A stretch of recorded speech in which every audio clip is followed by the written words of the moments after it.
hey there. Welcome to the Ope-Eh Three-Way Pro Wrestling Podcast on this, our Wednesday, your Thursday, or whenever. But it for sure is episode 25. Fellas, happy Chinese New Year. You're the snake, boys. How we feeling? Sorry, it's Rumble season. I'm excited, boys. I was like, what was that? Was that rumbling I heard? Something's rumbling. Yeah, Was something sounding a little royal. Is this because I belched before we got started and now all of a sudden why did you even bring turning it this up? into I almost the wanted gas to chamber? Stop recording and start from the beginning. Like, come on. Oh, come on. We're all right. Hey. Just classic Ope banner. Happy Year of the Snake to all those that celebrate the Year of the Zodiac. And we got we're a going. Fun show. Yeah, we're going. We got some stuff going on this week on the pod. And we got some content still getting posted. We had a nice little preview video that Brandon posted. I also posted like 6 old episodes of the pod on YouTube this evening. So we're up to episode 10 on YouTube. So if that's an easier consumption method for you, then check us out on the tubes. We'll probably be caught up hopefully before WrestleMania. Speaking of which, we are officially going to.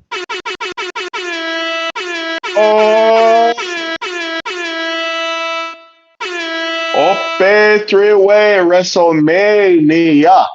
finally. 41. Do. WrestleMania. Going to WrestleMania Sunday. Yeah, so we finally we complained on, was it the last episode that we did last week if the single day tickets were too expensive, or was that 2 weeks ago? We did it last week because that's when they went on sale. So listen to last week, but this week you'll hear us talk about how we got tickets to Mania. Yeah, we found that they did drop the prices a bit, and to the point where it was a little bit more palatable. They're still expensive, don't get me wrong, but it was within our numbers that we had been talking about for what we're comfortable in spending based on it being a bit more expensive. Within a realm of reason. Yeah. So fuck them fees, Sunday, though. Yeah, fuck the fees. We're going on the Sunday. We might still go on Saturday. We'll see if we get another price drop to justify going on Saturday too. But at the very least, we'll be there Sunday. We talked about Wrestlemania World, which those tickets went on sale today if you went last year. Right, so they're way more expensive than they were last year. I mean, they're not like multiple multipliers on like the tickets themselves, like the show tickets. No, but they went up like 25%. I would say 30%. Yeah, 25-30%. I mean, it is what it is. Like, and that VIP ticket price is just ridiculous. I just wish they had a VIP for one day. Never mind that right? shit. Like, I would pay VIP, and Marta literally asked me when I sent her the pictures of the screenshot of what the tickets were, that if it just had one day VIP, that'd be great. Because like we don't want to go all 5 days, but the day that we do go, we don't want to wait in 2-hour lines to see, guys who are on main event or whatever. So, Hey. I mean, we don't. You leave Austin Theory out of this. Yeah. And they worked their ass off to get to main event. But Guys not named Austin Theory. I think Marta and I are gonna go on the Friday. We liked going on the Friday last year, and I think we'll go on Friday again this year. But yeah, I kind of want to go a couple of days. I went Thursday and Friday. Thursday was super busy. But I was also, I was just kind of walking around. I didn't really know what to do, but now I think I'll have more of a plan. I kind of want to go on the Monday too, because I feel like that'd be a little more interesting. I think it's going to be a little more cleared out, and I think it's going to be like post-Mania. It's going to be a little different, Yeah, that's true. I think it closes early though on the Monday. Yeah, well, that's okay. Well, but you get those hidden gems there. So yeah, that's the update on that whole trip, which is happening, if you don't recall, the weekend of April 20th, 420 weekend. So if you haven't World Champ. If you haven't made your plans for that yet, it might be worth looking into.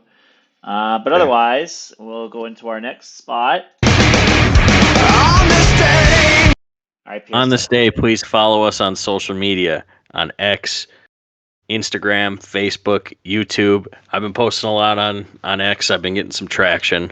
So Sure hopefully we get the pod to grow a little bit. Hopefully if you're some new listeners, maybe some listeners from I believe it's the Public Enemy podcast is a big one. Yeah, Public Enemies podcast. Welcome to the Ope three-way. But on this day, shout out. 2006, the Royal Rumble pay-per-view takes place from the American Airlines Arena in Miami. John Cena would defeat Edge to become WWE Champion 3 weeks after Edge cashed in, which, at the time I liked, but hindsight being 2020 was probably a bad idea. Probably. What, for Edge cashing in or Cena winning the title back? Cena getting it back. Cena winning it back right away. Edge rubbed it in his face too. Edge was hot as shit after that cash in, and he didn't even get a chance to fight for Mania, so he went to Mania, had a banger of a match with Mick Foley, and showed, yep, I am that guy. Sure did. In the namesake match, Rey Mysterio would win the match from number 2, setting a then record for longest time in the Rumble was 62 minutes. Yeah, he was a little engine that could there. Yeah, and I mean, he definitely deserved the win. I mean, I was very skeptical of the Rey Mysterio run, but I get it. Look, the win and the championship match, which should have went longer than 9 minutes, were great. What happened after it was dog shit.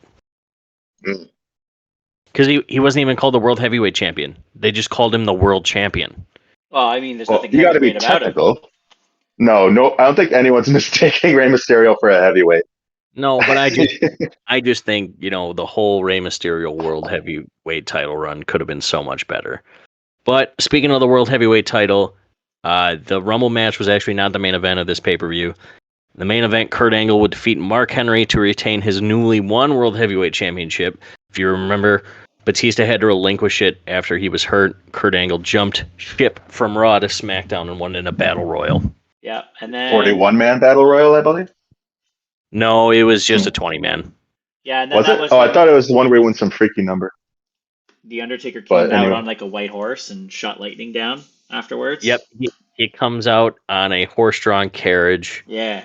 And shoots lightning, and the ring collapses, and would lead into their very, very underrated match at No Way Out. It's a 30-minute classic that is not talked about nearly enough.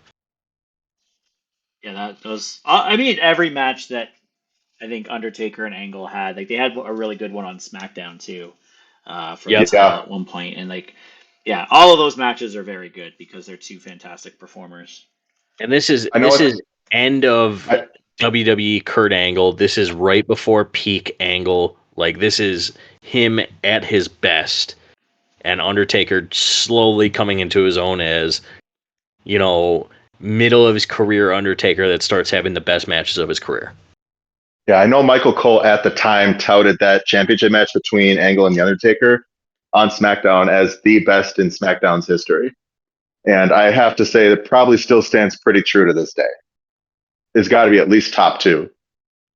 Yeah, number 1 for me, though, is Kurt and Brock. So it's... I agree with you there. But hey, Kurt Angle, was dominant on SmackDown. And you're right, that run that he had, that should have been the 1,000-day run that we all were talking about now. Not taking anything away from Roman. Wow. Kurt was that guy. Like I said, it was right before peak Angle because his other nickname we retired. Yeah, recently. we don't say that. We don't say that. Nope. No, I feel bad about running that one through my mouth a couple of times. Hindsight's 20/20, man, and now we know it's peak. It's peak Angle. It's perfect. Peak Angle. That's all it is. Because between the years of 2006 and 2011, he was the peak of the mountain in wrestling. Hell yeah. Absolutely. Right, what else? But we're going to jump ahead to 2012. I don't have the arena or even where this is from, but the Royal Rumble took place. It was won by Sheamus. It should have been won by Chris Jericho. Woof.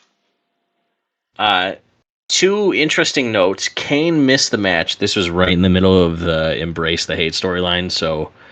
It was at the Scotts Trade Center in St. Louis, Missouri, by the way. It was there, yeah. It was there. Kane missed the match, ending his 15-year streak of entering the Rumble. Yeah, I think as the character of Kane, it was only like a 12-year streak, but they took... You also count Isaac Yankem and the first wrestling dentist before Britt Baker, and his run as Fake Diesel. It was 15 straight years of entering the Rumble. And Karma would become the third woman to enter the Rumble, and it was actually her only WWE match. Yeah. Brandon, I know you know who it is. Donnie, who is Karma? She was someone from TNA. Was it Awesome Kong? You're right about that one, buddy. That is correct. Awesome Kong. Yeah. Or in Japan, Amazing Kong. One of the greatest knockouts in the history of TNA, and a revolutionary for women's wrestling, who I don't think is spoken about enough. Speaking about her, though, on the note of her being Amazing Kong, Donnie, if you ever get a chance, check out her match with Natalia, Natty Neidhart at the time in Japan. Fucking amazing stuff. Like, I would almost call it like David versus Goliath, but you can't really look at Natty through the lens of like a David, but it was certainly her at a much younger point in her career, as it was with Amazing Kong, but they're both still very clearly who they are. A great match all around, though, so I definitely give it a recommend. Okay. Sorry about that. A little technicalities, which seems to be my whole thing for today. 2017, the Rumble takes place from the Alamo Dome in Texas. John Cena would defeat AJ Styles to become a 16-time world champion. This was one of the greatest matches of both those men's careers. Definitely. A dream match for most of us. Yeah. The AJ Styles John Cena rivalry from 2016 to 2017 was fucking phenomenal. No pun intended. Mm-hmm. No, it definitely lived up to a lot of the hype that we had built up since probably 2000. And when did they all both burst onto the scene? Like 2004, 2005? 2002. Like when they first... in TNA, because he was world champ by 2003, 2004. And then John Cena would have been 2004. He won the world title in 2005. So you had two guys at the top of their game in each promotion. And then AJ comes over, and it's John Cena at his wrestling best. And John Cena put AJ on the map in WWE. AJ has an amazing WWE Championship run, and John Cena wins number 16. Yeah, it certainly lived up to my expectation of the feud. Yeah. And that's coming from somebody who had been waiting on that match, who never thought he'd see that match over that whole last decade prior to it actually occurring. So, I mean, it's definitely, if they ever induct matches into the Hall of Fame, which who's to say when they eventually run out of people, but I think that's definitely, at least within both Cena and AJ's career, a top contender for sure. Which also shout out to Triple H. Apparently he is going into the Hall this year, and it's well deserved. And I'm seeing a lot of shit online about him being an egomaniac. He did not put himself in the Hall. I don't think he has the ego to do that. It was Nick Khan's call. He was told and surprised about it by Stephanie, Nick, Shawn Michaels, and The Undertaker. What, you mean he's not like the meme of Obama putting the medal on Obama? Yeah, he's not that. He's not pointing to himself. Oh, what a shame. No, it's a good inductee. I'm surprised he hasn't actually had a solo inductee. I know he's in with DX, but it's because he probably didn't want to while he was behind the scenes running shit, I suppose. Yeah, that's what Kevin Nash said too, that Paul wouldn't do it. So, in the namesake eponymous match, Randy Orton would win, last eliminating Roman Reigns. This was a star-studded match. It was Braun Strowman right in the middle of his rise, Brock Lesnar, Goldberg, The Undertaker, and everybody thought Samoa Joe was going to come out 30, And lo and behold, that was correct, but it wasn't the Samoa Joe that we thought. It was Roman Reigns. A Joe from Samoa. A A Samoan Joe Samoan did come Joe. out, Yeah, a Samoan but it Joe. was not. It was not Joey Samoa. Joseph Samosif. Who? What? They actually had I thought they were going to have a great feud too, by the way. I thought John Cena and Samoa Joe would have had a feud, but they just didn't. He did have a banger feud with Brock, which he probably should have won. But that's a Mm-hmm. that's a whole That's nother another episode. podcast. And then happy birthday to Sparkplug or Hardcore Bob Holly. Isn't he The canceled? dude was the cog in the machine forever. Yeah, but isn't Hey, he don't canceled? piss him off. Isn't I it have like? no. Is it universally mean- known that he's a huge asshole? I mean, Yes. he did a lot of things that would make him a huge asshole, but he was. I mean, I remember him. I always thought he was fun. Like the Alabama Slam is still called the Alabama Slam to this day. You know, it's not called the double underhook or whatever, the double leg spine buster. It's just the Alabama Slam, and that's because of Bob Holly. Yeah. And apparently, he has a very, very interesting book where it shows a guy from that's not a main event star writing a book. That's literally just a cog in the machine of WWE. So. Yeah. I feel like a lot of people would also call him the biggest meat-headed dickwad mentor figure of the last Oh yeah, 21st I century. thought what I remember most of it is like the nightmare stories from people that were on Tough Enough, saying how much of a terrorist he was. He's not. Well, he he's beat not- the shit out of Matt Capitelli on national television. Yeah. Yeah, Matt Capitelli, he was so nice. What would he do to Yeah. you? he also sandbagged for Brock and then got his neck broken. Sure did. I mean, not that I wish that on him, but it's what No, it's what happens. Let's I fuck just around and figured, find out, we right? saw it was his birthday. Bingo. Shout him out. He also did have a weirdly banging theme tune. Yeah. He had two banging theme tunes. Bow, bada, bada, bow, bow. He also had that one that went like da da da da. It's like such a typical 2000s promo song, like the Hardy Boys song was. You hear it in commercials for like he was a creative energy wrestler. drinks and shit. He was a creative wrestler through and through. There was he was so He vanilla. also had a very, very good match with RBD and ECW that got him the respect of the ECW faithful because his whole back was torn open by a table. Well, I mean, if your name is Hardcore Holly and you can't be hardcore, then what the fuck have you done with your. But that definitely, yeah, I remember that match too. That was some fucking wicked shit, man. But I think we talked about Bob Holly probably more than enough. Yeah, I agree. Let's talk about what happened Saturday night. Yeah, so we had Saturday night's main event happen this past Saturday in San Antonio, known for their beautiful women, if you've ever watched Inside the NBA.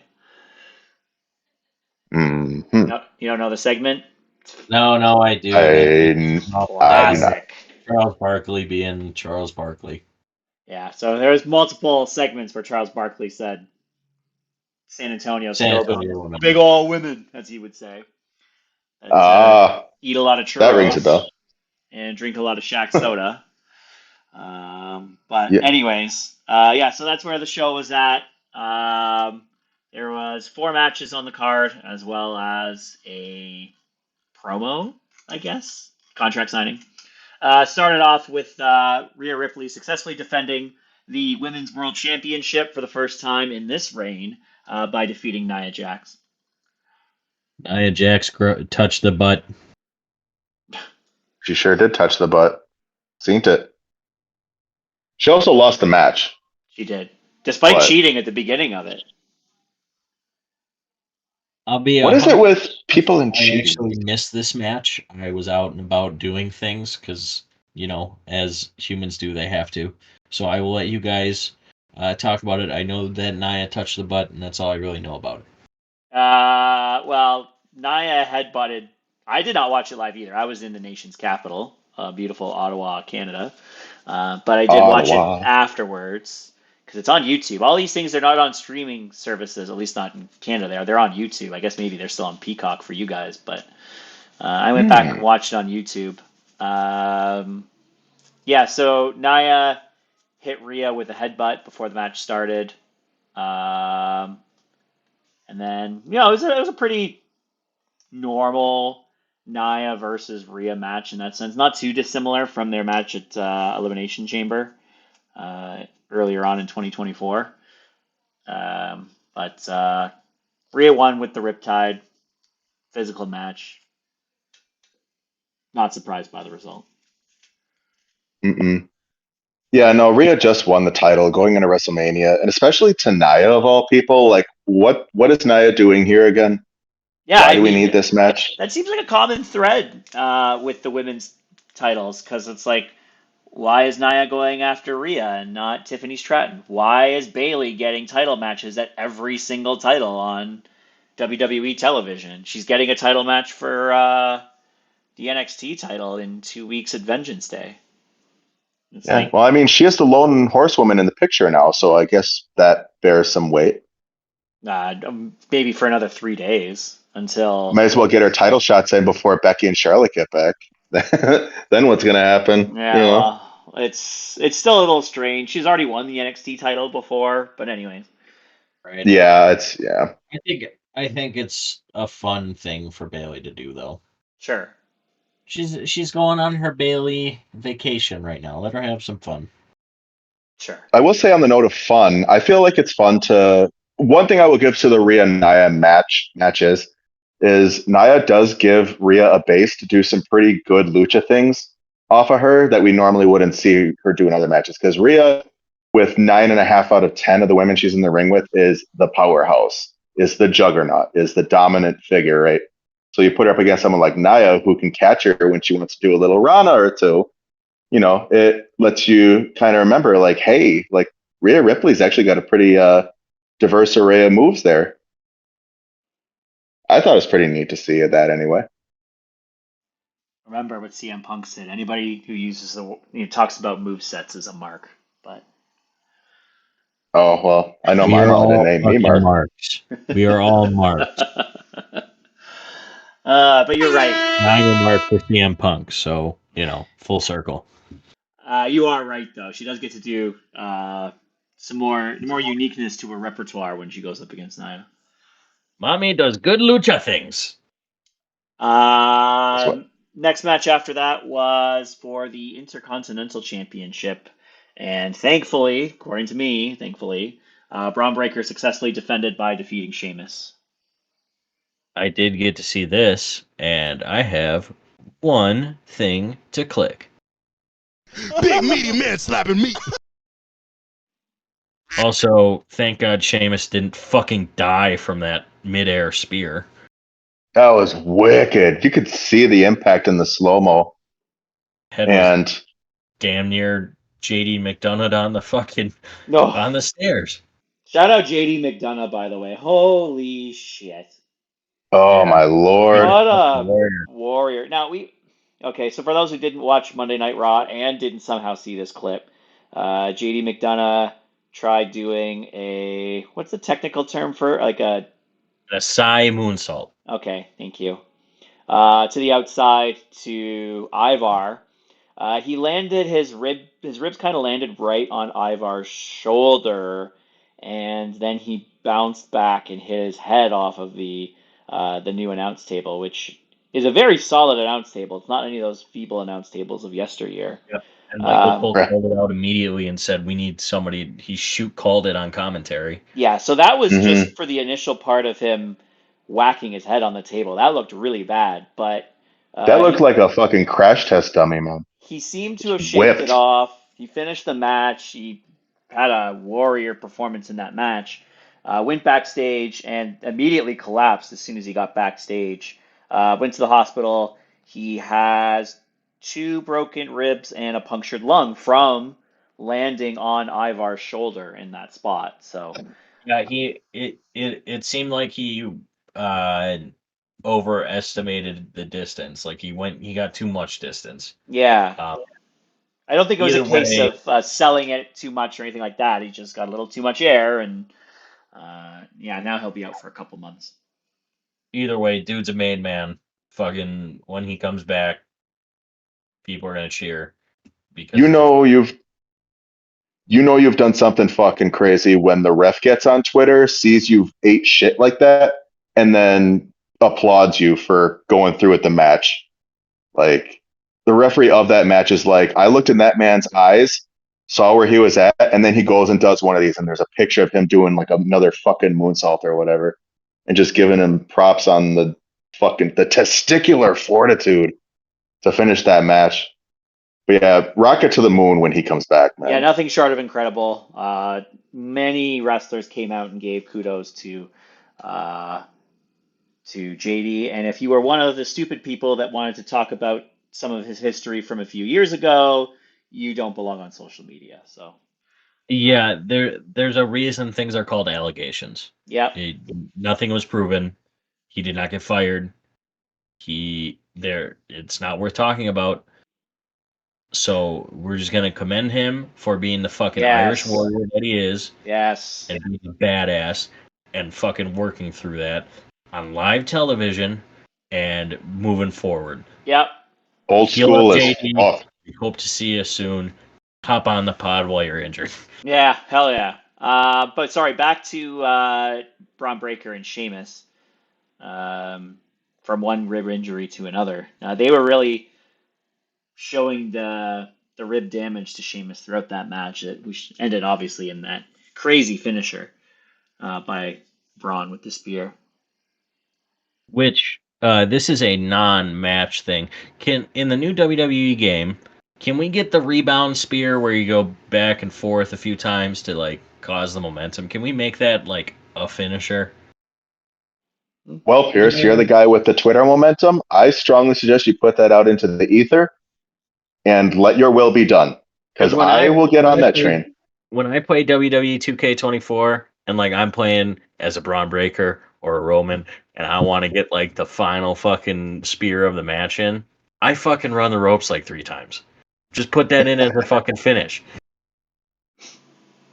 Makes sense to me. Hey, you can work with game physics on that one. Anything It else can work. about the match, guys? We've got off topic twice. It's a Meat slap banger. and goodness. Okay. Yeah, and Sheamus will win the Intercontinental Championship soon. Mark my words. Oh, we The talked about story this last week. continues. Maybe you forgot with all your TNA jargon.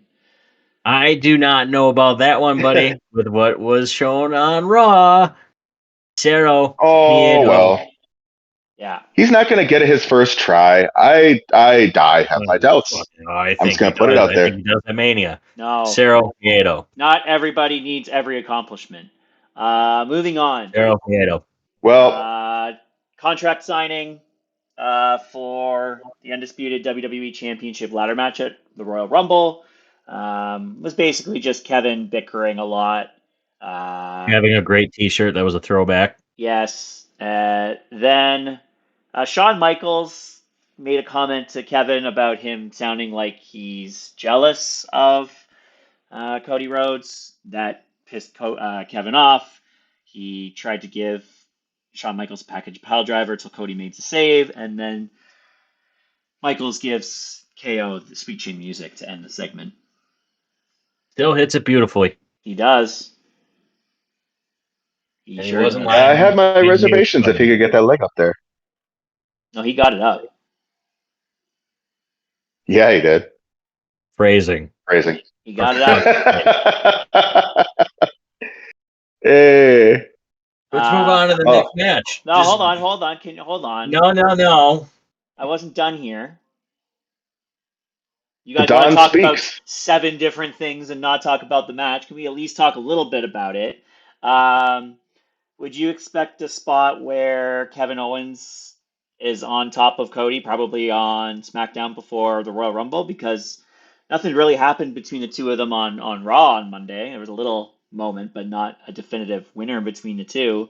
So right now, it's the position that Cody's going to come on top in the feud, which usually means the opposite in the actual match. Mm, I right. I don't know.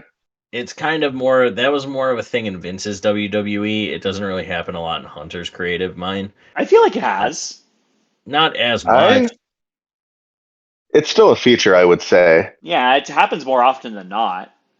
I think that they're going to be kept apart.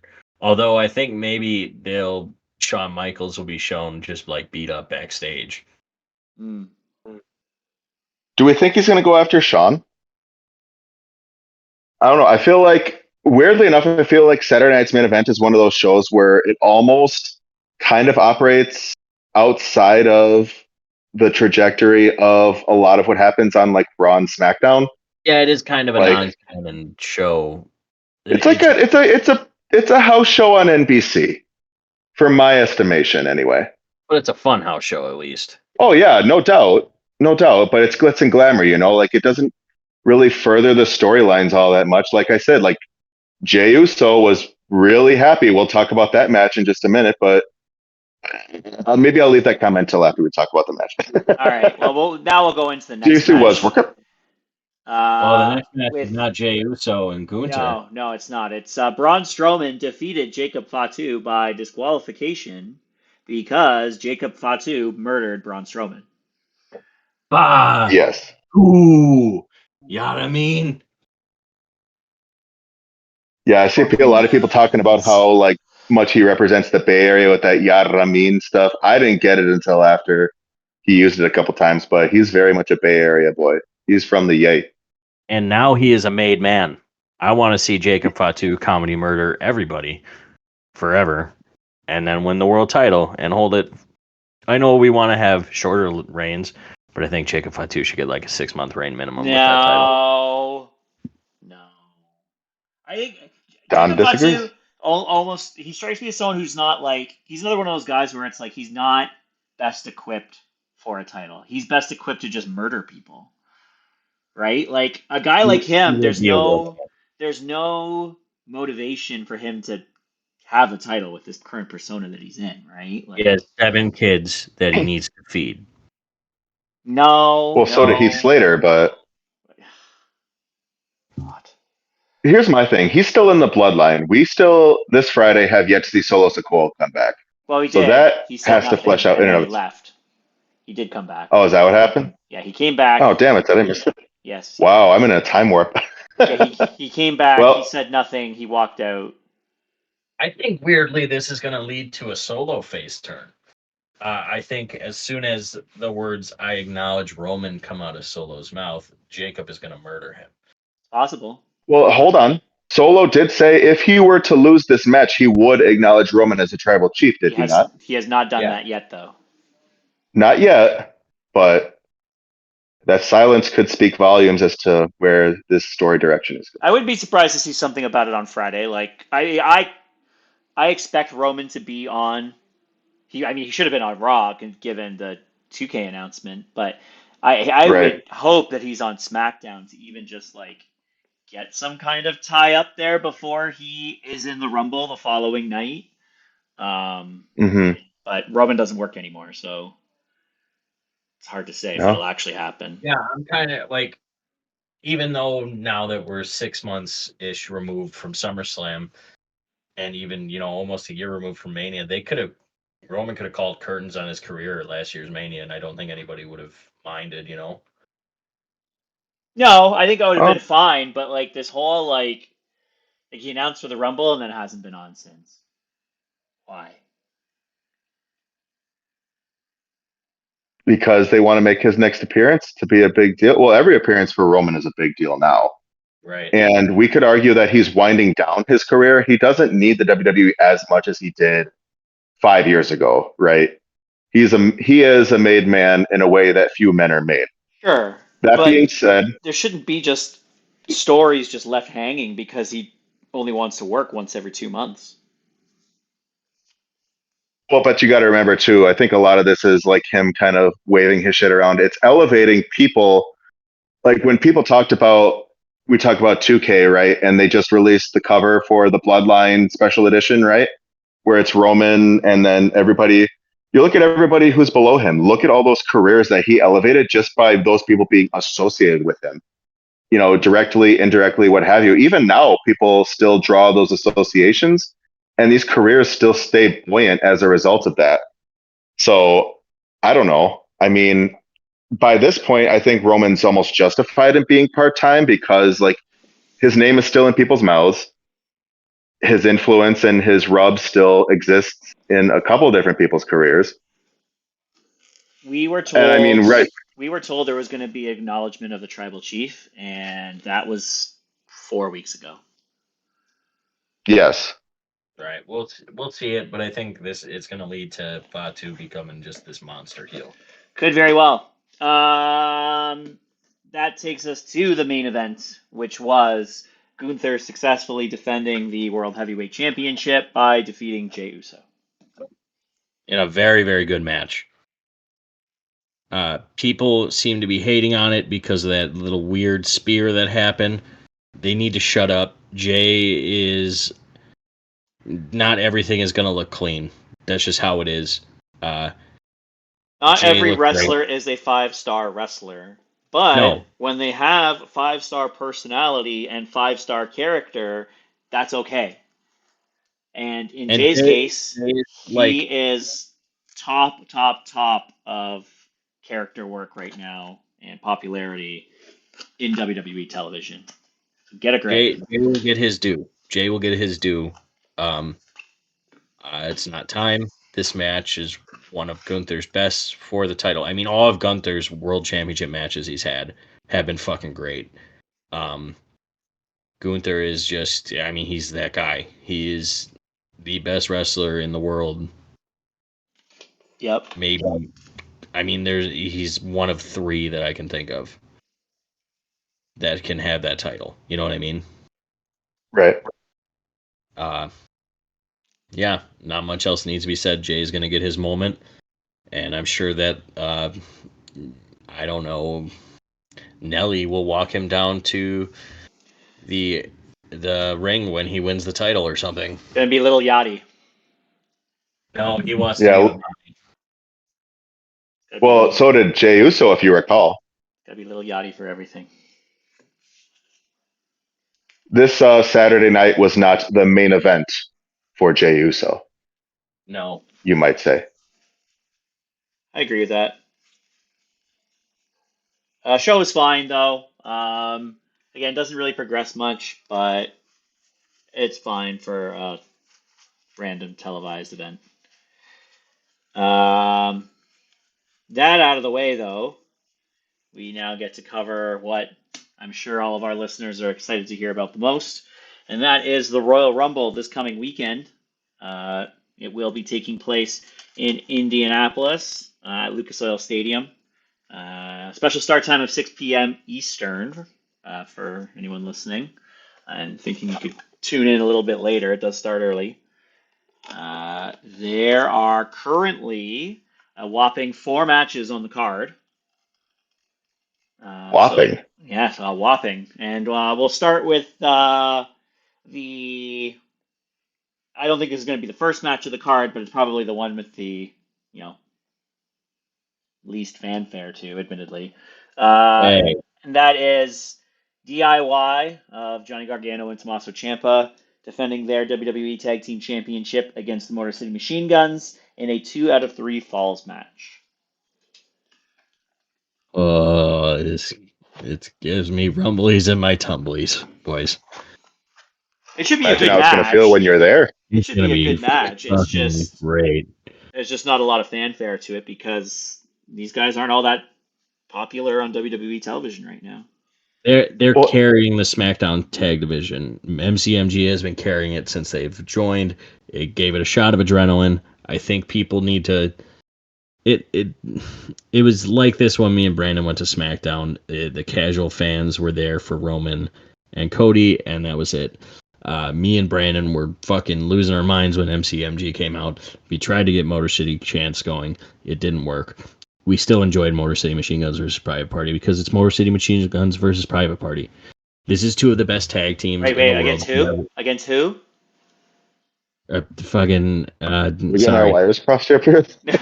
Yeah, Private party on. Someone's having a private party on. They already left. They're having a party.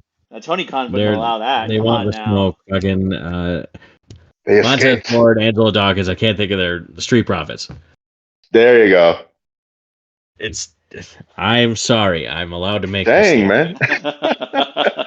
You know what? You get to make that mistake, Pierce, because at the end of the day, you're going to be at the Rumble, and we're not. So Yeah. you get that on us. So kudos to you, you lucky bastard.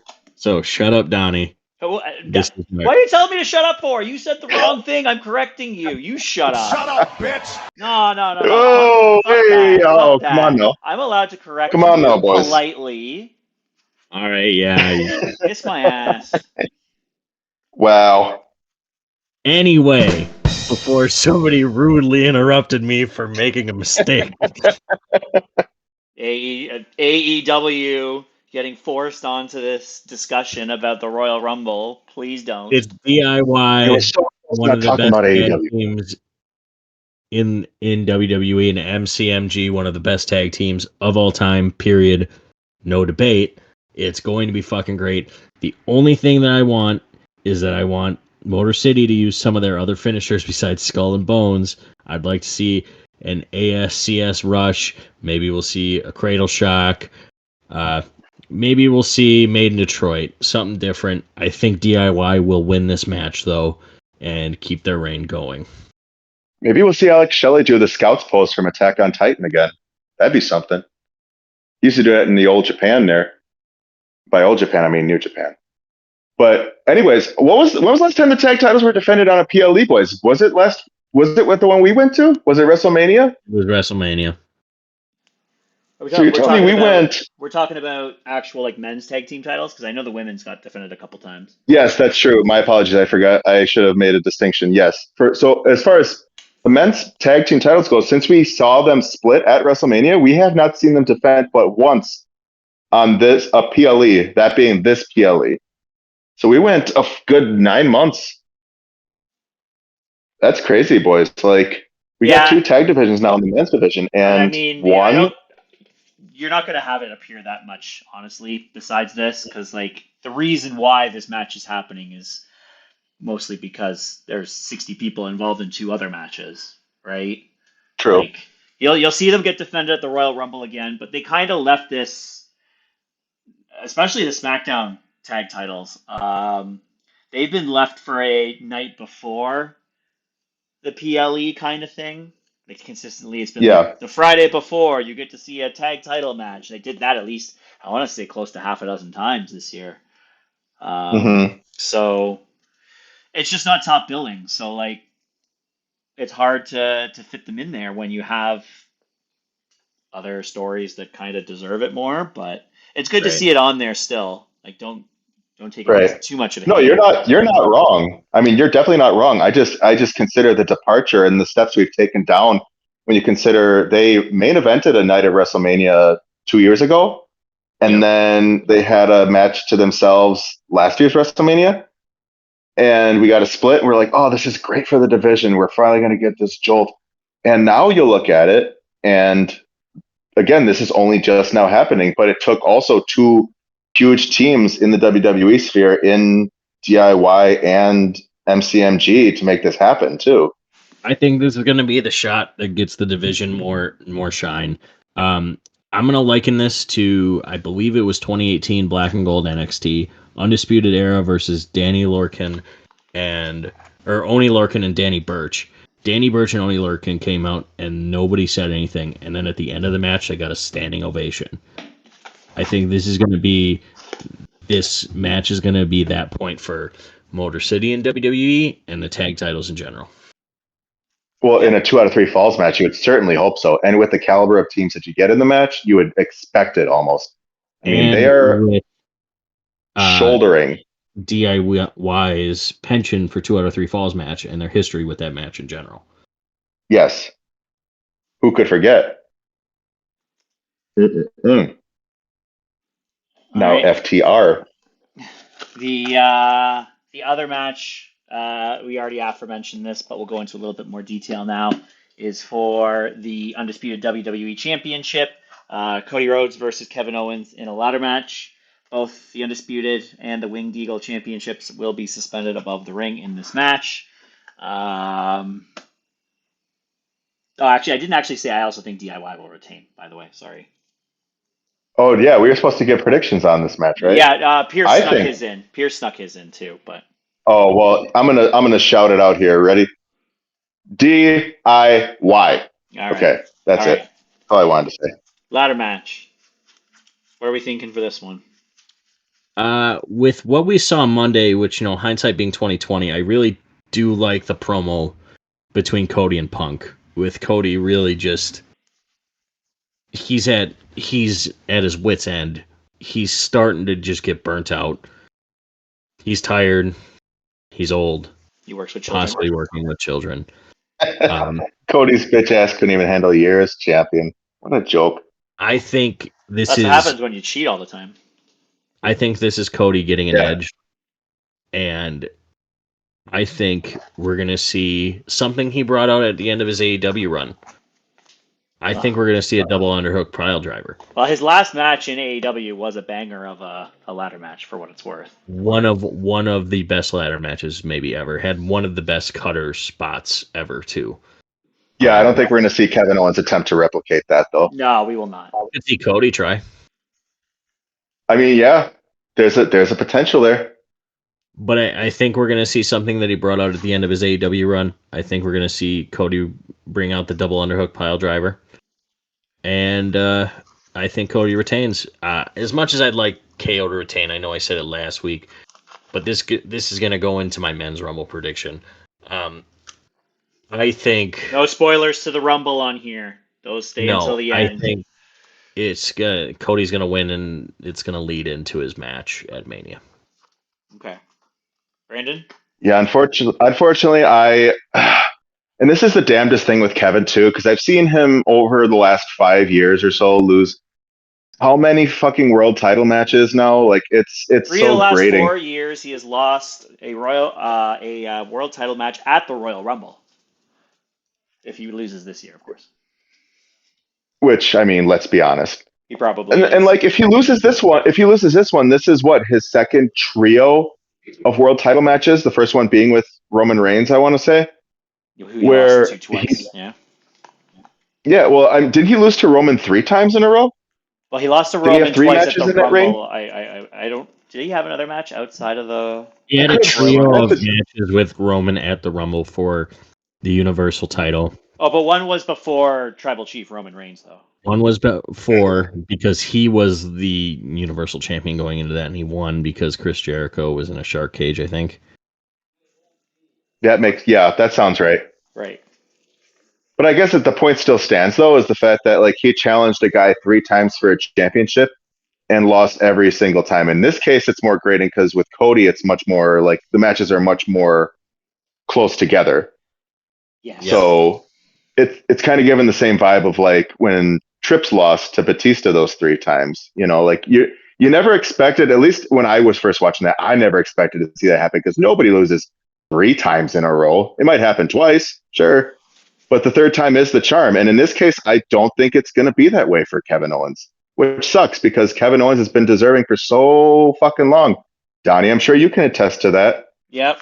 You know you love seeing your boy wield that winged eagle around. Winged eagle, baby. But I mean, is Cody's story over yet? I don't think so. Does Sami Zayn get involved in this match? I don't think so, and I think that leads into Sammy versus Kevin at Mania. Okay. Yeah. I don't think there's any direct involvement. I mean, maybe we get like a callback or something. If he gets involved, like let there be a callback to their ladder war match. Hell, even if he doesn't get involved, like let there be. I want to see a package pile driver on a fucking ladder between 2 ladders. I don't think you're gonna. That's see what that. I want. You're not gonna see. I that. know, but damn it, a man can dream, Donnie. You're not gonna see that, buddy. I know, but let me dream. Just let me dream. That's it. Well, they got to do something with the package pile driver on a PLE at Well, I least, yeah. think that's where perhaps Pierce was going with Cody bringing back the double underhook pile driver. Along with the package pile driver? I don't think you get both. I think You're getting one or the other. You're getting one or the other. They're slowly implementing pile drivers back into WWE, so it's Let's Fine, show I'll that they're take not what I can rigorous. get. You'll get one of them, maybe. You definitely will not get both of Ah, All right, Donnie, what are your thoughts on the match? them. Kevin's not the right guy to beat Cody. As much as I've been actually engaged and interested in the storyline, which I have, and I think Kevin Owens has, again, been doing great work, Kevin's not the right guy to beat Cody. The only way you get that is if you get a Sami Zayn heel turn, and I don't think that's happening. So, I don't know if that's ever going to happen again. yeah, it might. It might. it But might. It won't. It won't happen while Kevin's in the character he's in, though. I don't think. I don't think I mean, if so. they're going to, yeah, But I don't think they can both be heel at the same time anymore. yeah, with how But the path seems to be leading, I think Cody retains here.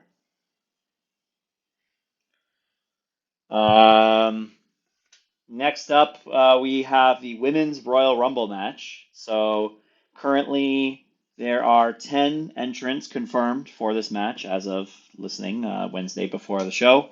That is Nia Jax, Bayley, Naomi, Bianca Belair, Liv Morgan, Raquel Rodriguez, Lyra Valkyria, Ivy Nile, Io Sky, and the returning Charlotte Flair. So, for structure for these next two matches that we talk about, we're going to give some call outs, some predictions associated to many parts of the match, and we're going to start it off with who we think are going to be number one and number two in this match. I think number one is going to be Lyra Valkyria. I think she would be a fun number one. Okay. And I think number two is going to be Becky Lynch. Rekindle that rivalry. Okay. Cool. Brandon? um, hmm. I almost want to say Liv Morgan would be a solid number one. And I feel like it also could be something of a callback because a lot of people, I saw this online, but not a lot of people seem to call this out in the Liv Morgan Rhea Ripley rivalry, is that they both started at number one and number two when Rhea won her Rumble, Yes. and they both went all the way. Yes, they did. And that was not really stated as much. So I feel like maybe here's Liv with something to prove at number one, saying she can go all the way to get her title back. But who's going to stand in her way at number two? Charlotte Flair. Okay. I think Charlotte Flair at number two. Actually, there's a couple extra categories that even though we made a list of categories, we didn't actually talk about it yet.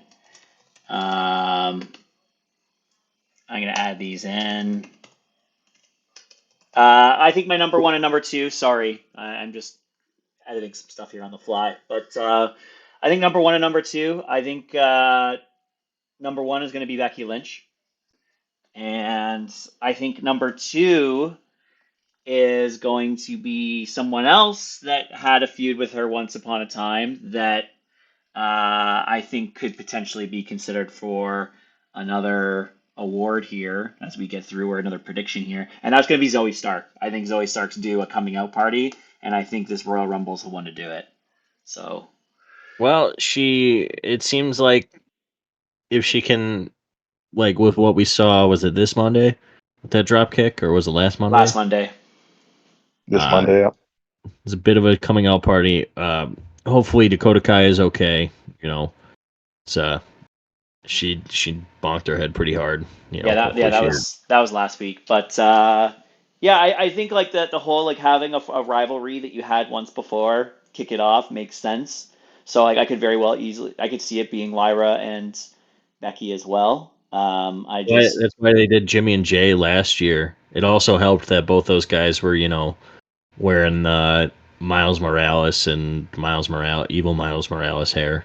Yeah. So like they had that visual right away.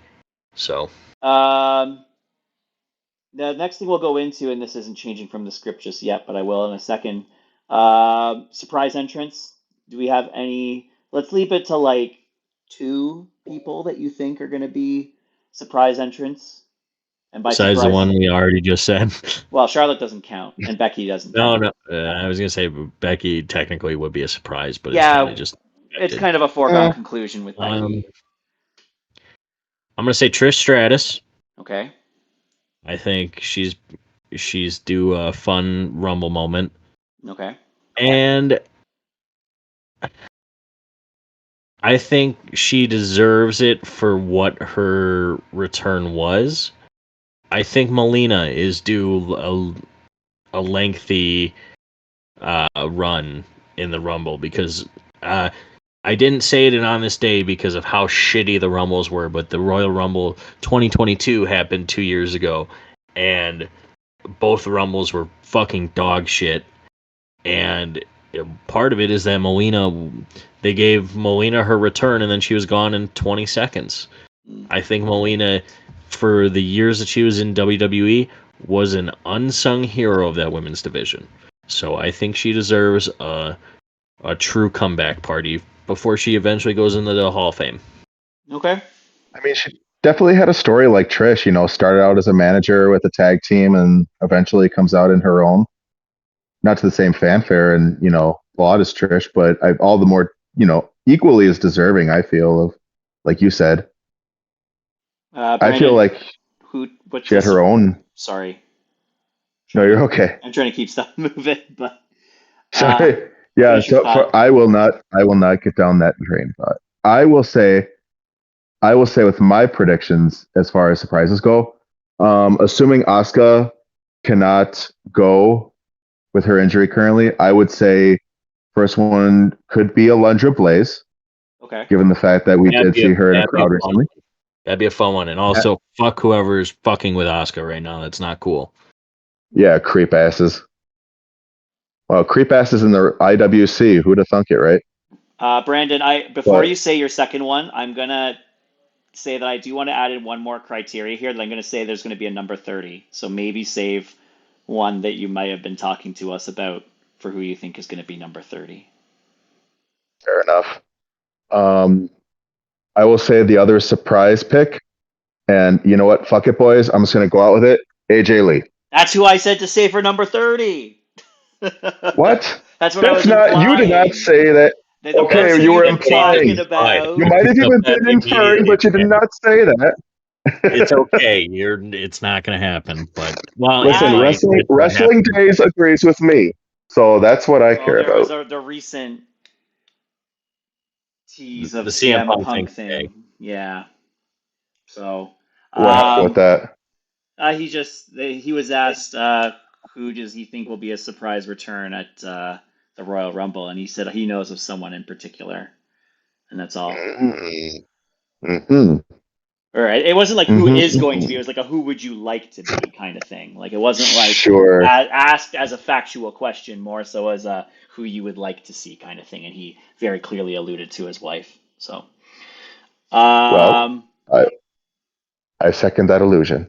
So surprise entrance. I do think Alexa Bliss comes back.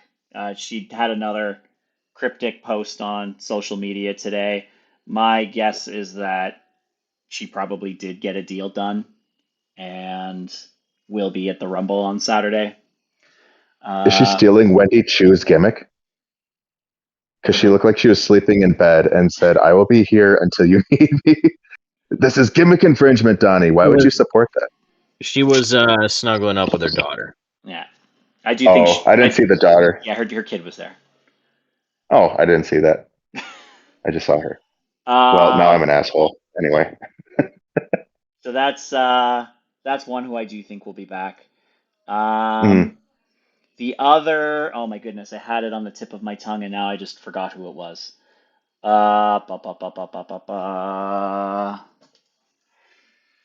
Ivory, Jacqueline. No, crap. Mighty Molly. No.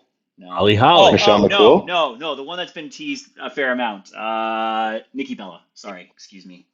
Oh yeah, I think that's a guarantee. Yeah, Nikki Bella will be in. And to the question that I snuck in there about who's going to be number 30, I actually do have a feeling that AJ Lee is going to be number 30. I'm changing my mind. So is that the next thing that we're going with here? Yeah, Who we think who number do we 30 think is is going to going be to be? number 30 in the Rumble? All right. So you put yours out in the air there, Don. Yeah. Pierce, what do you think? You're the ticket holder here. And I am holding tickets. Well, my phone is because physical tickets don't exist anymore. You can buy them Unless for an you're extra Solo like Sikoa. $50. That's a waste of money, and if you do that, you're kind of dumb. Wow. Tell Just Solo get- Sikoa that. Yeah, Your tribal chief. not anymore. No, sadly not anymore. Number 30. Oh, turncoats. think Charlotte's coming in at number 30. I would be She'll be really the- disappointed in that because she's. I think she's going to be the big bad of the Rumble. I at don't number 30. think, and this is a thing that I hate because they do this when you tell people that these people are going to be in the Rumble. Like when you already know there's going to be, in this case, 10 people are already announced. None of those 10 should be number 30. None of them. I think that's fair. Number 30 should be fun. Number 30 should be different. Number 30 should surprise you. Fine, fucking Santina Morella. How about that, Donnie? I always had this problem with the Rumble where they leave people that have already been announced to number 30. It's not fun. But they did it with Cody, and Yes, it worked. and it sucked. No, Cody at 30 No, sucked. It had to.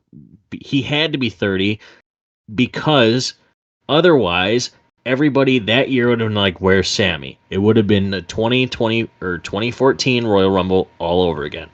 No, we don't need people already announced to be number 30. It's boring. You know what? You're boring. Anyways, Damn.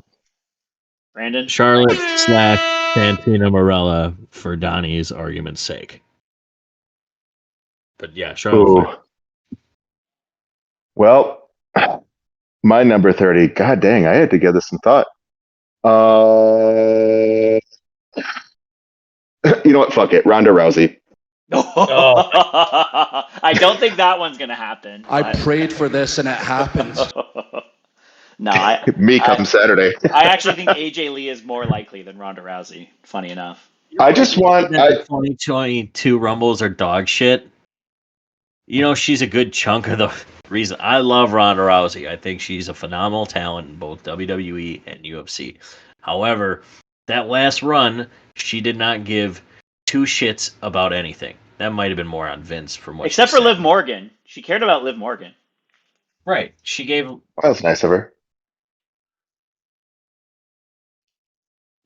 Yeah. All right. Ronda Rousey. Johnny, who do you think? I already said AJ Lee. All right. Who do we think's going to get the most eliminations? I also wanted to sneak in an Iron Woman nomination in there too. We didn't. talk Iron about Woman that. is going to be Becky. Or Iron- no, Lyra. Mine is Lyra. Okay. Iron Woman. Brandon. Mm.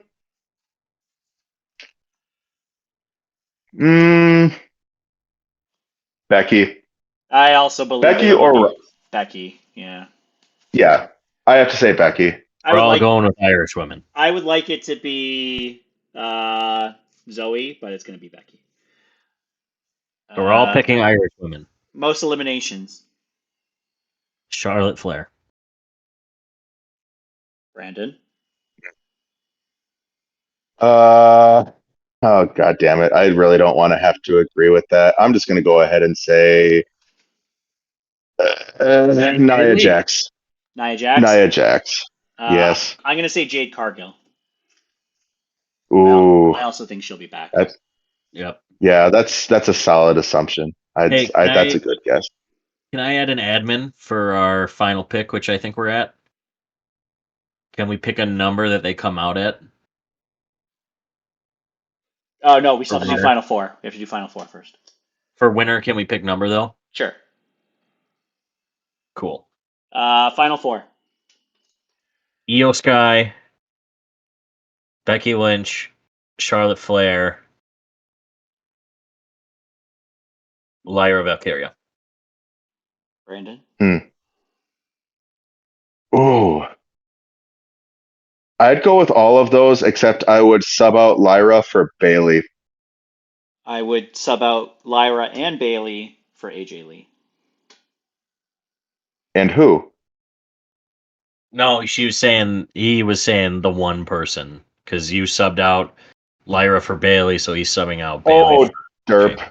Yeah. Oh, I see. I see what you did there, bud. Yeah. So Okay. I think Io, Charlotte, Becky is pretty safe.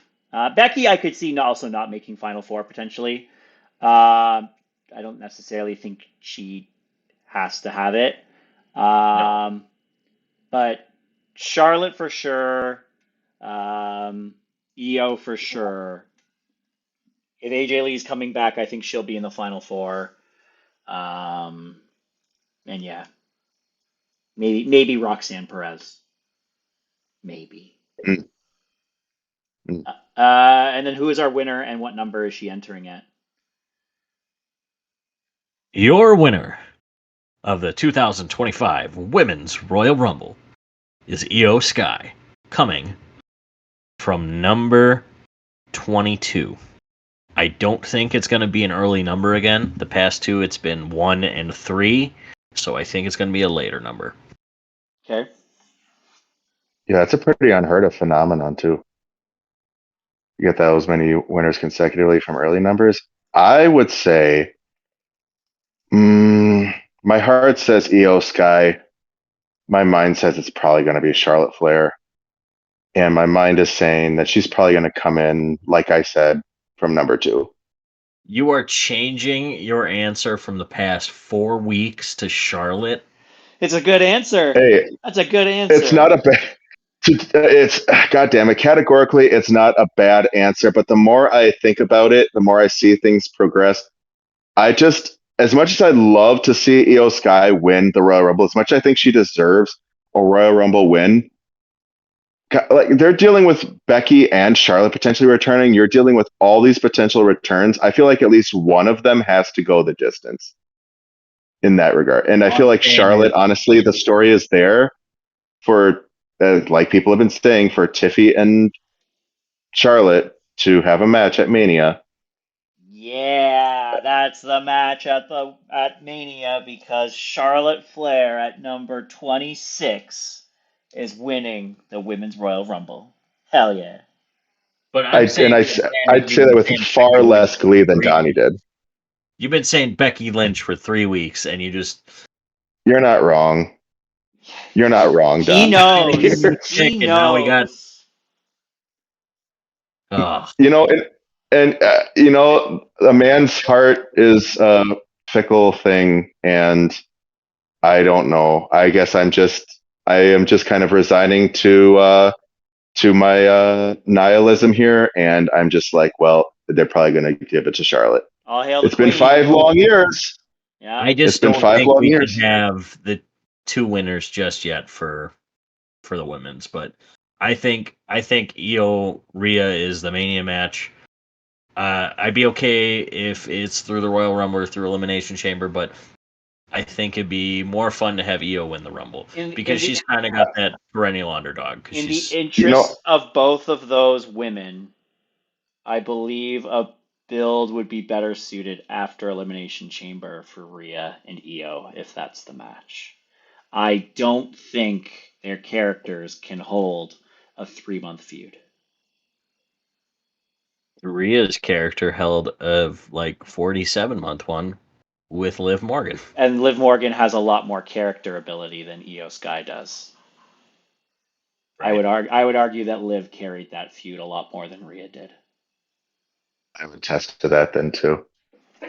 So that's my logic for. I have no problem with Io winning and facing Rhea Ripley. I just dread what a 3-month feud between those two would look like. I don't think it would be very good. No, that's a valid point. So that's why I would rather have Charlotte win and have the build for Charlotte and Tiffany Stratton go the 3 months. Which I think it's surprising that Tiffany is going to be the face now that they just kind of turned her face with her cash in, but I don't think it is because the fan reactions to her have been consistently very positive. The stars had always kind of lined up for Tiffany to be a face. She's just too fucking likable. That's her problem.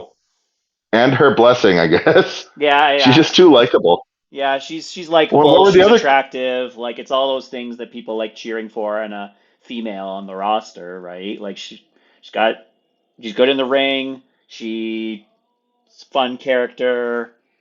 Hasn't won a lot, so it's nice to cheer for someone who hasn't won too much. Sorry, Charlotte. I'm knowing Marta that you called Tiffany Stratton attractive. You can tell her. Is Marta still right there? I'm sure she probably heard me say it. It's not that big of a deal. You can. I'm allowed to have eyes. Like I can't just like. She is someone who is attractive. Like I'm telling. go ahead. They have relationship security, Pierce. Oh, good lord. You're secure in their relationship. Well, To call Tiffany Stratton attractive. Here are our picks for the men's rumble, and talk about who we think's coming 1 and 2. Oh, brother. I think number 1 is going to be Jey Uso again, just because his entrance is, it's right there. He's just an entrance. I knew it. The entrance That's merchant. not what I said. Get the crowd hyped up and get ready for number 2, CM Punk. Oh, ballsy. I really don't want Jay to be number 1 because of his entrance. He just hypes the crowd up. What can you do? I mean, it's a very good reason, but like he was number 1 last year for his entrance. How many times was The Undertaker number 1 for his entrance? I don't know that he ever was. Exactly. I mean, on the opposite end of the spectrum, but it hyped me up. It's another long entrance that gets the crowd involved, albeit to a lesser degree with Taker, but I feel like it's somewhat in the same vein. I mean, you see Taker just come out, do his thing. If he's anything other than 1, I think we can expect the same with Jay. Who do you think is going to kick it off, Brandon? Ooh,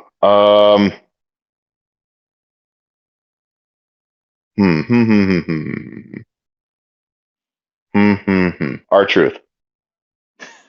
Okay. That's not a bad pick. That really is not a bad pick. I think R-Truth, and then he's doing his thing. He's waiting around, and then out comes his childhood hero, John Cena, at number 2. Cena's not coming out in the I do not see either of those guys being in the top 2, but I mean, it might be fun.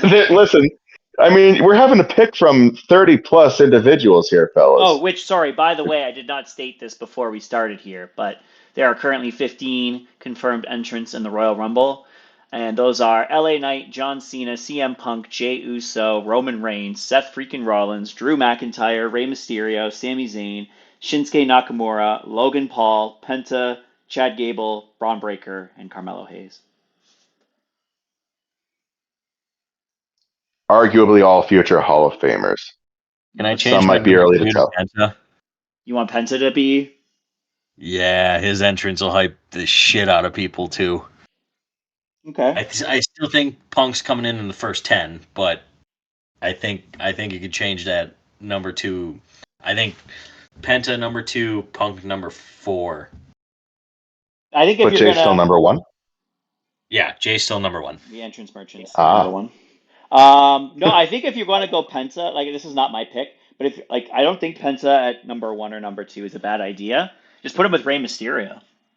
I think that would be fun. That's the answer for every luchador, right? Put him with Rey Mysterio. But you have the face-off between them. They're not as allies. It's a one-off. Who cares? No, but the one that I actually think is going to be number 1 and number 2 is going to be Seth Rollins and Drew McIntyre. That's solid. I could get behind that.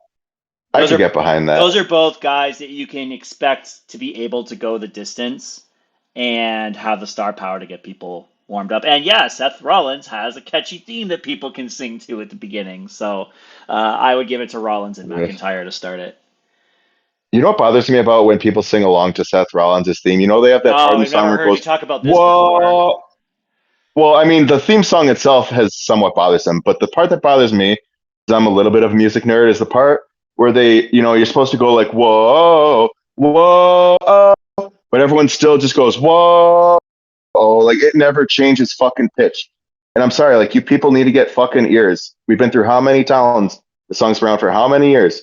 Sorry, I was rant over. I mean, I've been wanting to say that for so I think the long. vast That should just go majority back of to the that theme because it banged. no, Yes, no. yes. Thank you, Brandon. Wisconsin connection. I feel you, sir. I hope No, so. I mean, what are you doing expecting wrestling fans to be musically inclined? Like, you see these people that go to most of these shows, like, Unfortunately, sorry, I don't mean that of any of our listeners, mind you, but no, they're all the you know, normies, but everybody else is not. right? The normie wrestling fans would be listening to our podcast. Yeah, not the unwashed masses. Correct. Mm. Yeah, so surprise entrance, and don't try and spoil your number 30 entrant here, if possible. Um, this is more of a pipe dream for this one, but Chris Masters. Okay. I'd like to see that entrance one more time. Chris Masters, I love that guy. And somebody that would be kind of surprising to see. I mean, I guess it would be a surprise because we haven't really heard from him. Solo Sikoa maybe being in the Rumble would be a surprise. Mm. Mm. I don't think that's a surprise. You might even acknowledge Roman Reigns in that match. With what we know now, maybe not him. Maybe we'll get an NXT call up. Maybe we get the Trick Williams. That's solid. That could be. He is deep in a feud still that's culminating to a match with Oba at Stand and Deliver. Right. But yeah, But I think it's one of two people from NXT, and I think the other one would probably be Ethan Page. I know I've given like 4 answers for this, but NXT call up Chris Masters. Those are my picks. okay. Brandon? From within the company as an NXT call up, I would agree with Ethan Page. I mean, let him wrap up whatever he's doing in NXT and then come up to the main roster. Let the Royal Rumble be the catalyst for that. And people who are outside of the company currently, fuck it, Matt Cardona. I could see Matt Cardona being in the Royal Rumble. It'd be a fun I one. think it'd be a nice surprise. I mean, he definitely wants to come back. Like he's not been shy about saying it in, public forum. So, and obviously now Chelsea has some pull with being the first ever women's US champ. First and only. I feel for now, we'll see about it. Does Mishin get yet another match with her? I hope not. They might have another I feel dumpster match, though. It seems to be talking about that a lot still. Oh, Laura's still got that on the brain. But I feel like Cardona is the guy to come from out the company. Okay, that sounds cool. I actually don't have one outright to come from outside of the company. I think if you're going to see some surprises, I could see Mark Henry being in the Royal Rumble this year. Oh, okay. He's been around WWE TV a lot, and He has. he could do a quick little, spot in there and then maybe get eliminated by some big strong dude like Jacob Fatu or something like that. Hey. And then the other one, which I'm sure is a lot more controversial, but I've been running with it for a while and I'm not stopping now. Brock Lesnar returns at the Royal Rumble. See, now if you'd have said that like 5 years ago, I'd have been hyped for it. And I have been a Brock Lesnar mark for a while, but he's 47 fucking years old. And from what you're saying, Don, or rather Pierce, he's a little bit, slimmer these days. And I don't know. He doesn't carry as much weight, literally or metaphorically, as he used to. Right. I don't know. Just we still don't know anything. If he comes back, great. If he's not back, great. I think knowing what Brock said on the McAfee podcast, when he's done, he's not really going to tell anybody. So if he's done, he really had the perfect send off with him and Cody. So That's true. That's true. You could also just see Goldberg coming back. You got to start his send off tour, right? So yeah, he wants his retirement match. And I'd be fine if he comes out in the Rumble. He doesn't need to do anything except murder people. Yeah. Who do you think is going to be number 30? Jacob Fatu. Okay. I think he'd be a fun number 30. See, on him, I feel like him coming out middle Rumble would be cool. We get early start in that murder fest. Number 30. Here's my reasoning, Brandon. I apologize for interrupting. No. I see where you're coming from, but harkening back to 2017, they had Braun come out number 7, and then he was gone by number 13. I want Jacob to come out and throw. I don't want a ton of eliminations at all. I want like 15 to 20 people in the ring. Jacob comes out.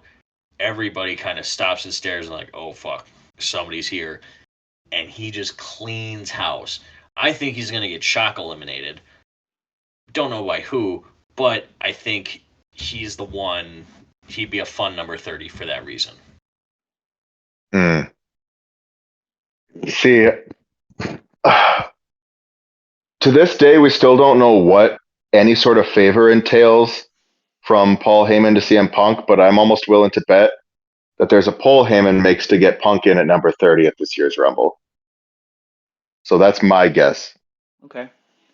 I think The Rock is going to be number 30. I don't.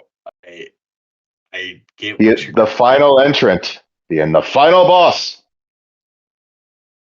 I think he makes. I can see it. I think he comes in. If there was a year that logically makes sense for him to be number 30, with the people that have already announced and how the main events can go at Mania, I think The Rock makes the most sense. I won't be disappointed if he's not in it. Like I think last year, I was like, oh man, it would be really cool if The Rock was in the Rumble. I was a little disappointed that he wasn't. This year, I don't have that expectation, but I still want to say it's going to be the final boss. Especially after all the shit that he got when he came onto the Netflix debut.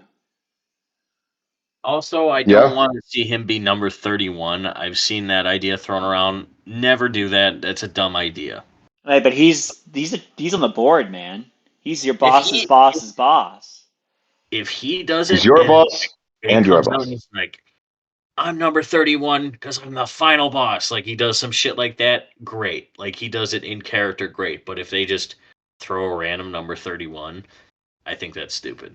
No, it'll be some like hijacking of it where you get his music, like all of a sudden there's like another buzzer when there's like 4 guys left in the ring. And out he comes. Right. But anyways, Iron Man.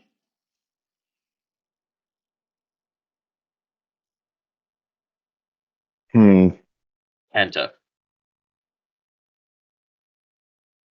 That's a pretty bold. That is a bold one. I feel like he. Punk. It's one of those two. In my perfect Rumble. Your perfect Rumble of CM Punk always winning everything and looking as good as possible doing it. That's not what I said. I think Drew McIntyre will be the Iron Man. Yeah, that's a great pick. Steve Brandon, a great pick. You know what? Seth freaking Rollins. Yeah. I normally don't go with Seth freaking Rollins for much. I think this year, especially with how much beef he has with a few of these dudes in the Rumble, I think his hate will drive him through. He's going to lose. He is not going to win. So I'm spoiling that for myself already. Sorry, Don. That's okay. But I can't see Seth freaking Rollins going. I see Seth freaking Rollins going the distance in this Rumble. Who do you got as most eliminations? Jacob Fatu. Fucking easy. Yeah, I will jump on that wagon right away. Yeah, I don't think there's anybody. I mean, you could have Braun Breaker, I think. Especially if Jacob Fatu doesn't end up being in the Royal Rumble for whatever reason, then I would He's definitely the He give did it. have a strong showing last year. Then I would definitely give it to Braun Breaker. Or Sure. or the returning Nigerian giant, Omos. I expect him to be in the Rumble too, but He's in Indy. He is going to be there. yeah. So, Well, I mean, how many other reasons do you give away a tag team title in Noah for? You know, he's got places to be. He's Know got how things to do. fucking good he is. uh, who's your final four? Punk, Cena, Roman. Oh, the fourth spot is tough, man.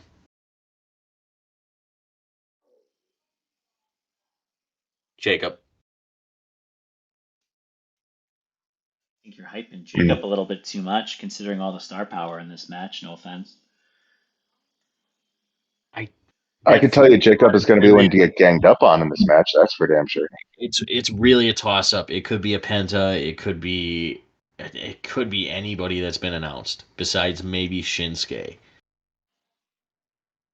But like, I really don't know. I think the first three I said are the guarantees. You know what? I'll go Punk. I'll go Seth, Cena, and Roman. Lock it in. Punk, Cena, Seth, and Roman. That's a good one. Brandon? So I would have gone with that too, but I'll do you one better. I think Punk's going to get in the final four. I think Roman certainly will. Mm-hmm. I think there's a good chance Seth does, but I'm going to go out on a limb and say Logan Paul because he's going to eliminate John Cena I could right see before the final four. I could see Logan Paul eliminating John Cena if they decide to go Yeah. that route with the match. Fair. I guess like part of this too also like depends on who you think is gonna win and depends on who you think is gonna be in the elimination chamber and then who gets other matches set up as a result of that, right? But again, in the sake of being different, and I'm also, even though I said he's gonna be number 30, I'm just gonna do this as if he's not in here. I'll say who my swing pick is either way. I do think it's gonna be Roman. I do think it's going to be Punk. I do think it's going to be Cena. And if it's not The Rock as the fourth one, I would expect it to be Randy Orton. That's fair. Yeah, it's crazy. Since you before you said that, I did not consider Randy Orton in this Royal Rumble. I should say at all. I almost called it the fucking Roman Rumble. That was 10 years ago. But Yeah, yeah, I mean I've been on the bandwagon of Cody versus Randy at Mania. So yeah, it's a good one. that's his best way to get there because I don't see him winning Elimination Chamber. So Yeah, that'd be a tough one. who do we I'd got say that's winning solid. and what number? Because of Monday, CM Punk at number 4. I think Punk and Cody is the WWE Championship match. Didn't you say Punk was going to be number 2 or number 1? Well, I changed it to Penta. Okay. Punk at number Yeah, 4. because you're And there's entrance fiend. no Paul Heyman favor tied into any of this, which we're constantly reminded of. I think the favor is that Paul is going to turn on Roman. That doesn't seem like a nice favor to have, And that not all favors are going to be nice. I suppose. Brandon. I don't think Punk ever put it out there. Yeah, Punk from 30. I think somehow Heyman's involved, and I think it's directly at the cost of Roman Reigns. I believe The Rock is going to win, or Randy is going to win. One of those two are going to be the winners. depending I on would if prefer it to be. I don't think Randy. I'm glad we're all in agreement it's not going to be Cena. I think Cena's going to have to earn it. I think Cena going after Gunther. Cena's been hyped for the Elimination Chamber way too much on marketing. Unless he's getting a title match at Elimination Chamber, you know he's going to be in the Elimination Chamber match. I'm going to give you Mhm. this too.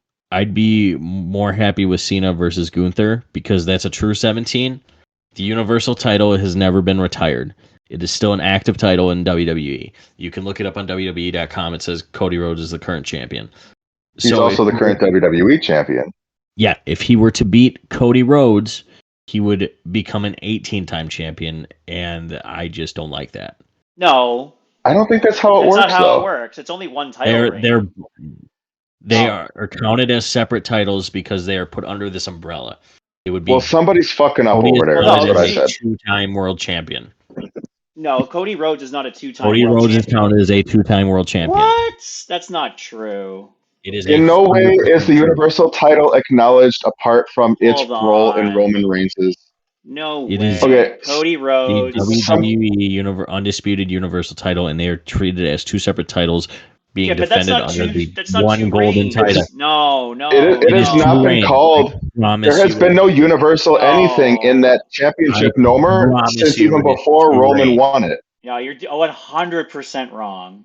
I am 100% right. No, Even if that's you're true, not. okay, somebody over there, I attribute that to fucking laziness and or negligence on WWE.com's part, because in what way have you heard the Universal title referenced at all, acknowledged at all over the last several months? It's always been the undisputed WWE Championship, and there is a Universal hint. champion, current title holder, Cody Rhodes, 296 days. Negligence, laziness. There is no acknowledgement at all of the Universal Championship anymore. No, they don't count that. Cody Rhodes is not a two-time world champion in WWE. That's insane. He is. No, he's not. It's WWE insane, Dottie says. Championship, current champion, Cody Rhodes, 296 days. Two separate titles. Lazy. No, that's not. They WWE just forgot to doesn't delete have, it. like, a It's an formal- oversight. They don't have a formal portal on WWE that says how many times of a champion he is, but like they're not going to say he's a two-time champion. That doesn't make any sense. He won one title match and now he's a two-time champion? That's ridiculous. I will continue to say there are not two. The same way there are two lineages, you might as well just count Big Gold's lineage in the WWE Championship that's been over these last several fucking years. You might as well keep saying Big Gold's still alive too. Guess what? It ain't. No. How it is. No. 9. Do we want to get into a debate about this on another episode, Pierce? Because I will stand on this. I will die on this. I will die on this fucking hill. I think it is stupid, but it is counted as a two. He is counted as a I two. will die on this hill, bub. Yeah, You know what? That's it. That's it. Combined. I get that they're two separate titles technically still on their website, but to say that he has two title reigns when he only won one championship match is like strong. Both titles are being defended under that one belt. It's one belt. No, there's not two titles anymore. It's one. It is not the undisputed WWE Universal Championship. It is not that. It is the undisputed WWE Championship. Point blank, bada bing, bada boom, done dill. All they're doing with that is putting the former champions under that umbrella still. That's the only reason why it's still cited there. So you can say that Bray Wyatt held that title to say that, whoever else held that title, right? Otherwise, then it just takes away all of the... Like, if you get rid of that title, then you just get rid of all the reigns associated to that title, which they're not going to do. So did Seth Rollins, Roman Reigns, and Dean Ambrose all become two-time world champions on that one night because the WWE World Heavyweight Championship was technically merged from two belts into one? Because they had a match to merge those championships. They exactly. did not have a true unification match. It was just both titles being put on. They never unified it in the WWE canon.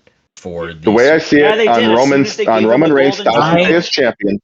I agree, but it is not. They were never truly unified. That They sure were. They did. They You saw literally it. unified it as soon. Like they gave him the golden title, and then Bray passed away, and they got rid of the belt as soon as Bray passed away. Because they're like, nope, we're not going to associate this with two titles anymore. We're going to give him that one. There's only going to be one title going forward. Not even going to talk about the Universal title, which they haven't. And that's it. Like I that's get what the you're saying, timeline but there. they're still counted as two. That's all it is. No, And that's we need to only stop for the arguing about it historical because perspective. we No, you can't say like this outlandish thing and say stop arguing about it. Like it's only for the historical Outlandish, she says. titles. hold on. Oh, brother. Folks, we have entered episode 25.2. Oh my god, this is We are now insane. debating. Since April We are now. 2022, this is from Wikipedia, so take it as you will. Since April 2022, the title has been jointly held and defended with the WWE Universal Championship as the undisputed WWE Championship, but both titles have maintained their individual lineages. So Cody is both a Universal and a WWE Championship by that definition. That's not two world titles. Oh my god, no. The lineages were merged upon Roman's 1,000th day officially in my eyes, in canon. And then the physical rendition of the Universal Championship was retired, unfortunately, along with Bray. So that's the way I see it. We have not spoken a word of the Universal Championship. There's been no whispers or desires for a Universal Championship reemergence since then, because now we have the World Heavyweight Championship. It's just that when they were merged, they didn't fully merge it like they did with the World Heavyweight Championship. That's why the lineages are still separate.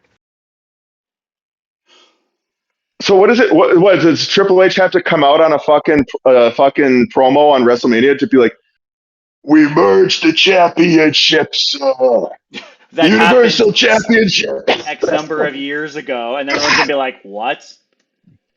Fuck, I can't help that they keep the lineages alive. Excuse me. Don't be mad at me. They have to because otherwise they just outright disappear. You can't. You Like, can that's 100% do. Are you saying because the WWE and the World Heavyweight Championship lineages combined that the World Heavyweight Championships lineage just means nothing now? well, yes, because they It don't just want to does not acknowledge it continue. anymore. It's just like it was a dead title at that point. Like it stopped, right? Like it also had to Like, how many times has the hardcore title been merged into the Intercontinental Championship, right?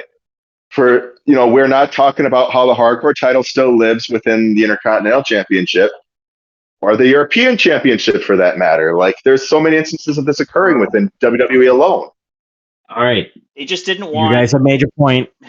I don't think it's worth talking about anymore. We've been talking about it for 15 Oh, minutes. now it's not worth it. Because we have gone so far off the beaten path. I cannot wait for them to say that it is only one title. I eagerly await the announcement for that. To Brandon's point. Yeah, Triple H coming out, with his Fireworks. during his Hall of Fame speech. This is what we WWE do. Championship. This is what we do. We merge titles. Oh, fuck's sakes. Oh man, we did go off the wheels there a little bit, but Really? Who wins the Rumble? CM Punk We said- for number 4. The Rock or Randy Orton. All right. How about this one? So with our winners, whose title do you think they challenge for at WrestleMania? In my case, both of them would challenge Cody Rhodes. Even the women's champion? Yes. Charlotte Flair wants to take down Cody Rhodes. No, Charlotte Flair obviously challenges Tiffany Stratton. We already discussed that. Rhea Ripley for EO and Cody Rhodes for CM Punk. I think with that promo on Monday, that's a little spoiler. Brandon, you asked the question. That's true. I did. As soon as I asked it, I kind of figured, like, well, in that case, it seems obvious that both winners would challenge for the respective. Well, I mean, certainly my winner and Charlotte Flair would challenge Tiff. Yeah. Said that much. But with Punk too, like, I mean, what reason does he have to challenge for the World Heavyweight Championship at WrestleMania? I mean, he already got in Cody's face about it. I think it's kind of foregone that Cody's going to carry the WWE Championship to Mania. He So did. He not too long ago. He did talk about wanting to go after Gunther for the World Heavyweight title. So much so that we always thought there was supposed to be a match for this. What was it? Survivor Series, and then at Royal Rumble. I think we could just acknowledge that just was not meant to be at this point. I would still like to see that match, regardless. I think everybody would like to see that match. Hopefully, we get to see it on something other than a house show. I think from a storyline But- perspective, it probably makes more sense for CM Punk to take on Cody, but maybe they just keep the brand stuff. It also depends, like, again, all this stuff is interconnected, right? You can make an assumption, but then it's also like who wins the Elimination Chamber, right? Like if a certain person wins the Elimination Chamber, then their opponent has to make sense too, right? So, Right. unless we get another United States Elimination Chamber, and that would be fun. Austin Theory can get thrown off a cage again or something. I don't know. Pod. And off into WWE main event, but not the main event of WrestleMania, because that'll never happen, Brandon. Ah, you liked that line when Oh. I used it, didn't you? Not that this was year. great. But telling you boys, Actually, you saw him on NXT. You saw him go. You know how the people want Austin Theory. that's literally in his The return- hometown. The return of the himbo. And in developmental. You're not helping your cause, Brandon. Yeah, it's. I think they speak for the people. Well, it's hard to fucking call for Austin Theory. Okay, I'll say this. He's not one of those guys who, like Punk, people will cheer for in spite of the fact that he is not there. He hasn't ascended to that level yet. Oh, that I'm might telling actually you. be a more absurd statement than the whole title thing we just talked about. Oh gosh. Listen, people naysayed Roman Reigns for years too, myself included. Was closed last week for the quarter. Yeah, you shut Leave it. it You shut it till down April. with all those TNA takes. Remember this guy for the next quarter. Hold on, no. This guy, he had multiple hot takes in our chat this week, but he spent all last week talking about TNA, and I was like, where the fuck were these? You know what? I'm better thinking on the fly. That's my thing. God. I get performance anxiety. I'm like, but sometimes these, you can't just sit there and stew on a brilliant idea for as long as you need to. Sometimes it just kind of comes to you. Well, I think we're in for a generational Rumble, boys. The setup is there's like 62,000 tickets that have been sold. This is like the biggest Rumble maybe ever. When do you head down to Indy? I drive down Friday morning. All right, and what are your plans for the weekend? I'll be going to WrestleCon. I got a nice restaurant to go to for a nice steak. Hopefully, Ric Flair and I will have a couple libations together. You want to have drinks with Ric Flair? Please don't die. Please don't die. We're gonna try and go drink for drink with him, buddy. It's not gonna go well for me.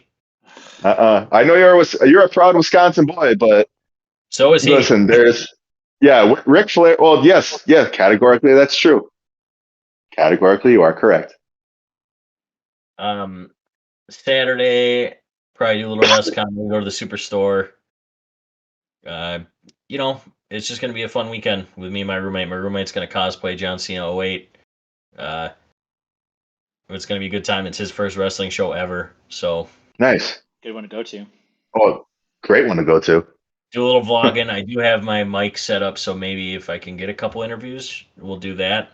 Do an Ope-Eh interview. Ope-Eh interview. That sound okay? Ope-Eh interview. So for the fun fucks and fine folks down in Indianapolis, you're hearing this retroactively. Go find Pierce. That's the boy. I'm the one in the those- flannel picture. Is that what you're going to be wearing down to Indy as well? Nope. Are you going to be Maybe I'll wear cosplaying too? But Tell me you're cosplaying as John Cena. also? No, I will not be. Oh. Pierce, come on now. This I is... won't look exactly like him, like my roommate. You don't have to look Oh. exactly like him to cosplay him. I've done it before. Right. If anything, I I could do may a very Kevin. well. I may very well do it when I'm on SmackDown in a few weeks. Ope-Eh's See you, taking the Pierce. Rumble, boys, and they're taking SmackDown. Soon enough, we're gonna take fucking Mania. We're gonna take SmackDown in Vegas. We're gonna take Raw in Vegas. I think we should take Bloodsport. We're gonna take WrestleCon. We're gonna take WWE World. Ope-Eh's taking the world. Join the ride. Yes, sir. Hell yeah. It's set to be a fun couple fucking months, boys. It's gonna be a wild It's ride. going to be a good Mania season. We got representation at all these shows. There's going to be some cool stuff to talk about. We've already Right. been cooking up some other shows that we want to do in the coming weeks and months. So we'll have some more good content through the chilly And- winter months. And maybe even, I was talking about it, maybe Ope takes All In. Because those ticket prices are real nice compared to Mania ticket prices. They have to be. $30 is $30. They have to be in order to fill the place. But hey, hold on. I thought I saw something about buy one get one free for Grand Slam. Oh Lord. For Grand Slam. Oh. Terrible job. But If Tony wants to pay for my fucking flight to Australia, sure. I'll go. At this point, he might as well. Fuck it. at least the timeless one is back. I think her promo was fantastic last weekend. I mean, Toni Storm is the cornerstone of that division. Mariah May is fantastic. Don't tell that Give to them Mercedes the main Moné. I don't care about Mercedes Moné. She's fine. Toni She's Storm okay. and Mariah May are the two cornerstones of that division. Give them the fucking main event at Grand Slam because they fucking deserve Oh, they it. have to. When is Grand They Slam have to. anyways? Is that next weekend? February 15th. Oh, a couple of weekends. Oh, it's the same as Vengeance Day. Oh, wow. Yep. Same as my sister's birthday, too. That's how I keep that in mind, too. So, nothing to do with this podcast, but. I was like, great connection. Sorry. Oh, man. I think we're done for tonight. We're like right at a good spot, I think. Unless any of you guys have anything else you want to cover? Anything that's come up? Well, I mean, I did mention that, going to be starting a little coverage of TNA. I feel like it's only fair, especially considering the news of their new multi-year partnership with WWE. So I feel like, there's a little bit more of a tacit reason for us to be, or me specifically, associated with this podcast to be covering TNA to some degree. So feel free to do that. Feel free to do that, man. Like it'll be fun for you to get watching TNA again. I'm sure there might be some listeners that'll appreciate that as well. And I'm sure there'll be things to tie into NXT as we cover that as well. I don't think I'll go so far as watching any TNA stuff yet, but sure. I understand there's a lot it needs to prove yet. Yeah, my wrestling time is still not infinite, right? So it's hard enough watching even all of WWE's content, honestly. Weekly. Yeah, there's a lot. So there's really a lot. You'll have to forgive me for not wanting to jump in and watch TNA. Oh, understandable. I mean, like you said, I think it'll be fun for me to kind of revamp my fandom of the brand. And not solely have expertise in one. Brandon's got TNA, I got AEW, you got WWE. Yeah. We each corner the market. And then Ope takes over the world. Yeah, I might look at MLW soon too, but I mean, we'll see. Again, like you said, there's a lot of wrestling out there and a lot to cover just with one company. And a lot of good wrestling too. Let's not forget that. Be happy about that. Right. Yes, sir. Don, you got anything else? I figured. No, I'm good. I think we can send us home. All right. As always, thanks for stopping at the Ope three-way. Have a beer on us. If you're in Indianapolis, come find me. Have a beer with me. And we'll see you next time. Have a good night.